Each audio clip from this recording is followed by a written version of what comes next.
Hello dear tenth aspirants, welcome to my YouTube channel. This is Kundan और आज हम बात करेंगे मैथ के एक बहुत ही महत्वपूर्ण टॉपिक सरफेस एरिया और वॉल्यूम के बारे में।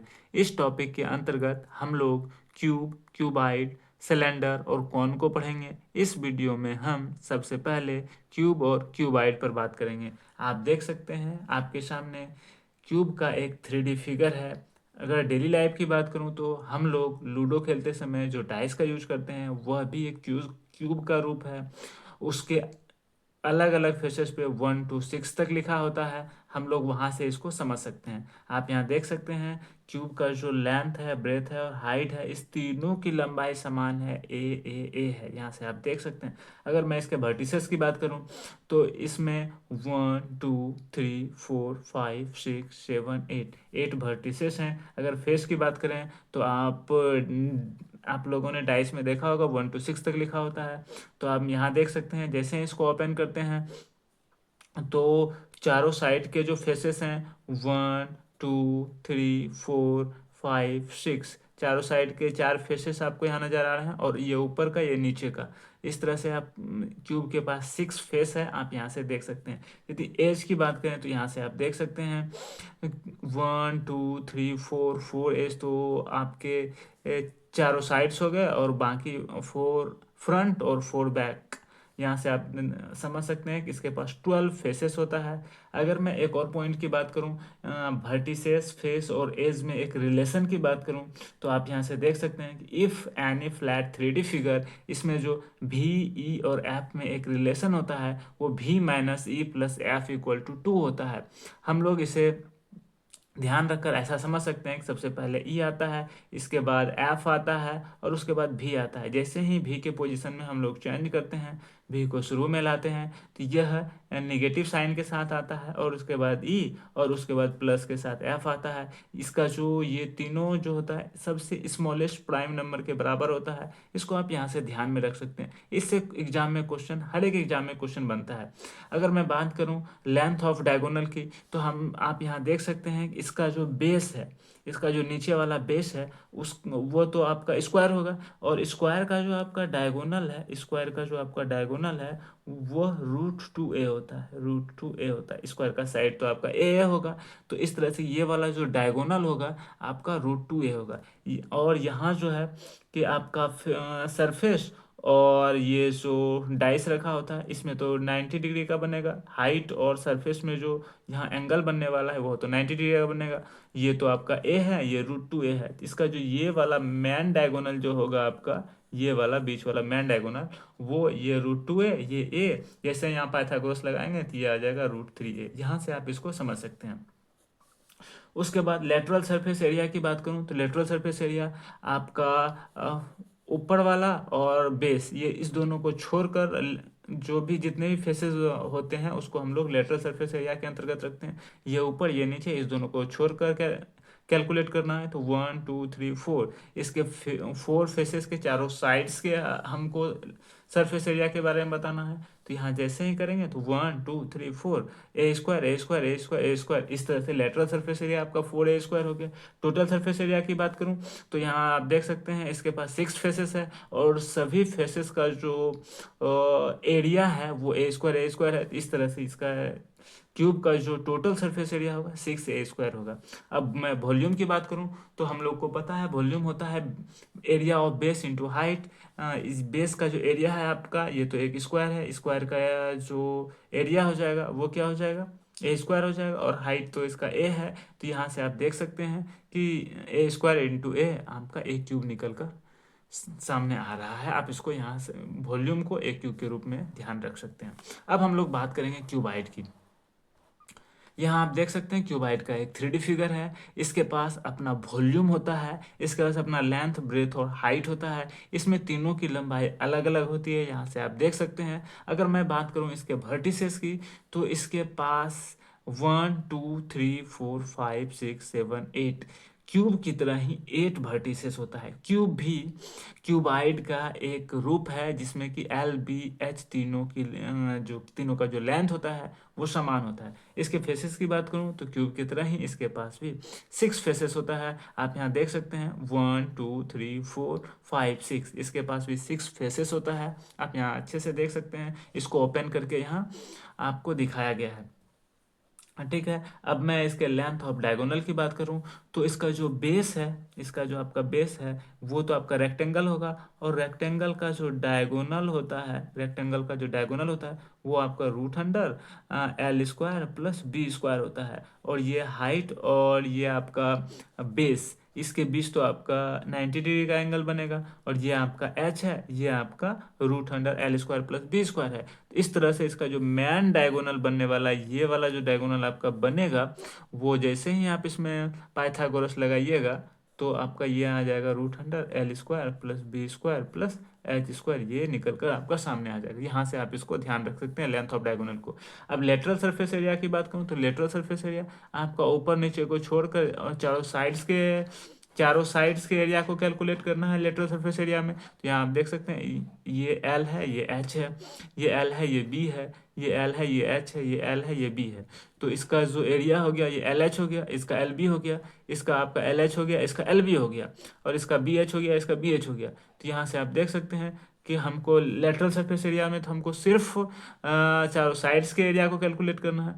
तो ये L H, L B, L H, L B, यहाँ आप देख सकते हैं दो ठो एल एच है, दो ठो एल बी है, उसको जैसे ही आप एक जगह रखिएगा तो 2 into L plus B into H ये आपका सामने आ रहा है। ठीक है, अब टोटल सरफेस एरिया की बात करें तो इसमें हमको ऊपर वाला एरिया और नीचे वाला एरिया इस दोनों को भी ऐड करना होगा। तो इस तरह से जैसे ही आप इसको टोटल सरफेस एरिया को कैलकुलेट कीजिएगा तो आपका 2 into L B plus B H plus L H निकल कर सामने आएगा। इसको आप इस तरह से ध्यान रख सकते हैं। इसके वॉल्यूम की बात करें तो इसका जो बेस का एरिया है, वॉल्यूम क्या होता है, area of base into height, हम लोग ने ऊपर में देखा था, area of base into height, यहाँ से आप समझ सकते हैं। तो एरिया ऑफ इसका बेस क्या है आपका, तो एल बी होता है रेक्टेंगल का, तो इसका तो बेस रेक्टेंगल है, इसका तो एरिया एल बी होता है, और हाइट यहाँ एच है, तो यहाँ से आपका L B into H, L B H, इसको आप ध्यान रख सकते हैं। और अगला पॉइंट है आपका, if area of adjacent faces are x, y and z, then volume this and this। आप यहाँ से देख सकते हैं, यहाँ कहने का मतलब है कि यहाँ पर जो एडजेसेंट फेस कहने का मतलब है कि ये L है आपका, ये B है, ये H है, ये H है। तो L और B के द्वारा जो फेसेस बनेगा वो नीचे वाला फेस बनेगा, वो आपका नीचे वाला फेस बनेगा। एक फेसेस आपका B और H के द्वारा बनने वाला इस साइड वाला, और एक फेसेस आपका फ्रंट वाला जो है L और H के द्वारा जो बन रहा है वो फेसेस, ये वाले फेसेस जो पूरा है आपका फ्रंट के में, ये वाले फेसेस हो गए। एक आपका B और H के रूप में जो इधर बन रहा है ये फेसेस हो गए, और आपका ये बेस वाला फेसेस L और B के द्वारा जो बन रहा है नीचे में ये फेसेस हो गए। ये तीनों ही फेसेस आपस में कनेक्टेड है। ये एल जो है बी से कनेक्टेड है, और ये एल एच से कनेक्टेड है। इस तीनों को हम लोग एडजेसेंट फेसेस बोलेंगे। और इस तीनों का एरिया आपको क्या दे रखा है, एक्स दे रखा है, वाई दे रखा है, जेड दे रखा है। आप यहाँ से इसको समझ सकते हैं। यदि x बराबर आपका एल बी दिया हुआ है, y बराबर आपका बी एच दिया हुआ है, और z बराबर आपका एल एच दिया हुआ है, तो एक्स वाई जेड जो होगा आपका एल स्क्वायर, बी स्क्वायर और एच स्क्वायर हो जाएगा। तो जैसे ही एल बी एच की मैं बात करूं तो ये हो जाएगा आपका root under X Y Z, और इसी को तो हम लोग वॉल्यूम बोलते हैं। भी क्या हो जाएगा, root under X Y Z. यहाँ से आप इसको समझ सकते हैं। अगला पॉइंट है आपका, if diagonal of adjacent faces are X Y and Z then भी इक्वल टू, आपका जो वॉल्यूम होगा वो ये होगा। इसको कैसे समझते हैं, यहाँ तो अभी हम लोगों ने बताया एडजेसेंट फेस क्या है आपका, ये वाला फेस हो गया, और नीचे वाला फेस हो गया, और एल एच में जो फ्रंट पे जो फेस बन रहा है ये वाला फेस हो गया। आप इसको अच्छे से देख सकते हैं और समझ सकते हैं।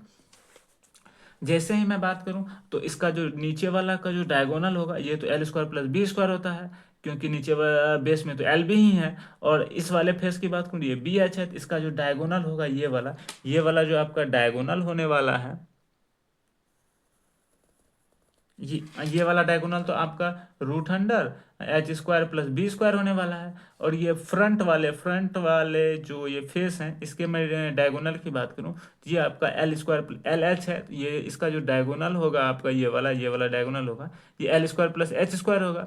यहाँ से आप इसको देख सकते हैं। तो हम यहाँ से यदि एक्स की मैं बात करूं तो एक तो आपका होना है root under L square plus B square, L square plus B square ये होना है। और दूसरा y बराबर क्या होना है, root under B square plus H square. दूसरा क्या होना है, root under B square plus H square. और तीसरा z बराबर क्या होना है आपका, root under L square plus H square होना है। तो यहाँ से हम एक्स स्क्वायर क्या लिख सकते हैं, L square plus B square. और हम लिख सकते हैं इसको वाई स्क्वायर को लिख सकते हैं B square plus H square. और जेड को लिख सकते हैं आप L square plus H square, ये लिख सकते हैं। अब मैं इसकी बात करूँ, जैसे ही हम X square plus Y square minus Z square करेंगे, X square plus Y square minus Z square करेंगे, एक्स और वाई को जोड़ के जेड को घटाएंगे, तो यहाँ आप देख सकते हैं आपका two B square L square plus H square हो जाएगा। ये क्या हो जाएगा, L square plus two B square plus H square हो जाएगा। और जैसे ही जेड को घटाएंगे तो ये हो जाएगा minus L square minus H square. तो यहाँ से आपका एल स्क्वायर कट जाएगा, एच स्क्वायर कट जाएगा। यहाँ जो आपका बी टू बी स्क्वायर निकल कर सामने आने वाला है, तो X square plus Y square minus Z square ये निकल कर सामने आ रहा है। तो बी का जो मान होगा आपका root under X square plus Y square minus Z square बटे टू हो जाएगा। ये आपका बी का मान आ रहा है, ये आपका बी का मान आ रहा है। ऐसे ही जब हम इसको इसको कैलकुलेट करेंगे तो ये भी आपका सेम सेम रिजल्ट देने वाला है। हम देख लेते हैं इसको भी, Y square plus Z square minus X square को यदि मैं कैलकुलेट करूं तो आप यहाँ से देख सकते हैं Y square plus Z square, इस दोनों को ऐड करेंगे तो यहाँ एच दो बार है, तो यहाँ क्या हो जाएगा आपका L square plus to H square. और आपका यहाँ बी है, आपका यहाँ क्या है, और यहाँ आपका बी भी है, तो ये हो गया आपका बी है। और घटाना किसको, एक्स वाले को, L square minus B square, तो L square minus B square. तो यहाँ से आपका एल स्क्वायर कट गया, बी स्क्वायर कट गया। तो यहाँ से जो एच स्क्वायर सामने आने वाला है आपका, तो Y square plus Z square minus X square बटा टू ये सामने आने वाला है। जैसे ही हम एच को कैलकुलेट करें तो ये root under Y square plus Z square minus X square by two आ जाएगा। और एल हो गया, बी हो गया, एच हो गया। अब मैं एल की बात करूं तो एल तीसरा जो फेसिस ये वाला है, तो आपका जेड स्क्वायर प्लस हो जाएगा X square minus Y square. इसको जैसे ही हम लोग इसको कैलकुलेट करेंगे तो Z square plus X square इस दोनों को ऐड करना है, तो एल स्क्वायर दो बार है, दो बार ऐड हो जाएगा, L square plus H square plus B square plus H square. जैसे ही वाई को घटाएंगे तो minus B square minus H square, ये दोनों तो माइनस एच स्क्वायर, ये दोनों तो आपका कट जाना है, ये दोनों कट जाना है। और इसमें तो टू टू एल था ना, टू एल स्क्वायर, तो आपका ये आ गया। तो एल बराबर क्या हो जाएगा आपका, एल स्क्वायर बराबर हो जाएगा Z square plus X square minus Y square बटा टू हो जाएगा। और एल बराबर क्या हो जाएगा आपका, root under Z square plus X square minus Y square by two आ जाएगा। और जैसे ही इस तीनों को आप यहाँ से जैसे ही आप एल बी एच निकालिएगा तो आपका ये वाला जो रिजल्ट है ये वाला निकल कर सामने आ जाएगा। यहाँ से आप इसको समझ सकते हैं। तो हम लोगों ने आज क्यूब और क्यूबाइड को देखा, क्यूब को देखा, फिर उसके बाद क्यूबाइड को देखा, उसके फीचर्स को देखे। अगले वीडियो में हम लोग सिलेंडर की बात करेंगे और कौन की बात करेंगे।